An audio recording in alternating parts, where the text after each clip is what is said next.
അപ്പം ഞാൻ ഒരു സൂത്രം കാണിച്ചു തരട്ടെ. ഇതാണ് എൻ്റെ വെസൽ. ഞാൻ 10 മാസം കഷ്ടപ്പെട്ട എൻ്റെ വെസൽ. എൻ്റെ വീട്ടിലെ കാര്യങ്ങളും എൻ്റെ കാര്യങ്ങളൊക്കെ എല്ലാം നടത്തിയത് ഞാനിവിടെ പണിയെടുത്തിട്ടാണ്. ഇതിൽ പണിയെടുത്തിട്ടാണ്. ഇപ്പം ഇതെൻ്റെ 3ാമത്തെ ഷിപ്പാണ്. ഇവിടം വരെ എത്താൻ വേണ്ടി ഞാൻ കഷ്ടപ്പെട്ടത് എനിക്കും എൻ്റെ വീട്ടുകാർക്ക് മാത്രമേ അറിയുള്ളൂ. പിന്നെ എൻ്റെ 2-3 കൂട്ടുകാർക്കും. 4 വർഷം മുംബൈയിലെ അലഞ്ഞ് തിരിഞ്ഞ് നടന്ന് മുംബൈയിലെ പൈപ്പ് വെള്ളം കുടിച്ച് എൻ്റെ കമ്പനിക്കാരെ ഹരിയുണ്ട്. അവൻ പറയും മുംബൈയിലെ പൈപ്പ് വെള്ളം കുടിച്ചാൽ മാത്രമേ നമുക്ക് ഷിപ്പിൽ കയറാൻ പറ്റുള്ളത്. മുംബൈയിലെ പൈപ്പ് വെള്ളം കുടിച്ച് അവിടുത്തെ വടാപ്പാവ് നിന്ന് അവിടുത്തെ ഓഫീസുകളിലേക്ക് കയറി അലഞ്ഞ് തിരിഞ്ഞ് നടന്ന് അവിടെ എല്ലാ ഷിപ്പിംഗ് കമ്പനീസിലും കൊണ്ടുപോയിട്ട് CV ഡെയിലി രാവിലെ കൊണ്ടുപോയി കൊടുക്കും. ഞങ്ങളുടെ മുമ്പിൽ വെച്ച് തന്നെ അവരത് ഡസ്റ്റ്ബിന്നിലിടും. പിന്നെ 2-3 ദിവസം കഴിയുമ്പോൾ അവിടെ തന്നെ പോകും.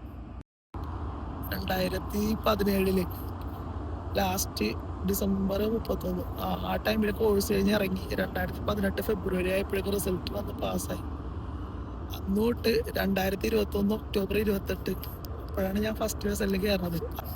ഫൈനലി ഇപ്പം ഞാൻ വർക്ക് ചെയ്യണ കമ്പനിയിൽ കിട്ടും. 4 വർഷം എൻ്റെ പൊന്നു കഷ്ടപ്പെട്ടതിനെ കണക്കില്ല. ഡെയിലി രാവിലെ എഴുന്നേക്കും, CV കൊണ്ടേ കൊടുക്കും ഓരോ കമ്പനീസിൽ. അവർ ഞങ്ങളുടെ മുമ്പിൽ വെച്ച് തന്നെ അതെടുത്ത് ഡസ്റ്റ്ബിന്നിലിടും. പറയും പിന്നെ വിളിക്കാന്ന് പറയും.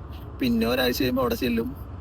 അങ്ങനെ ഫൈനലി കമ്പനിയിൽ കിട്ടി. കുറേ ഇൻ്റർവ്യൂസ് അറ്റൻഡ് ചെയ്തിട്ടാ. കുറേയൊക്കെ ഷോർട്ട് ലിസ്റ്റ് ചെയ്ത്, കുറേയൊക്കെ അറിയാലോ, എല്ലാത്തിനും ഒരു സമയമുണ്ട്. അതൊരു 4 വർഷം കഴിഞ്ഞപ്പോഴാണ് എന്ന് മാത്രം. എൻ്റെ ഒപ്പം ആ 2 പേർക്കും കിട്ടിയേട്ടാ, എൻ്റെ 2 കമ്പനിക്കാരന്മാർക്കും. അവരുടെ വീഡിയോസും വരും ദിവസങ്ങളുണ്ടാവും. ഇതിലെനിക്ക് ഒരു കാര്യം മാത്രമേ പറയാനുള്ളൂ. നിങ്ങളടുത്ത് കഷ്ടപ്പെട്ട് കഴിഞ്ഞാൽ നമുക്ക് ഇവിടേക്ക് എത്താൻ പറ്റും.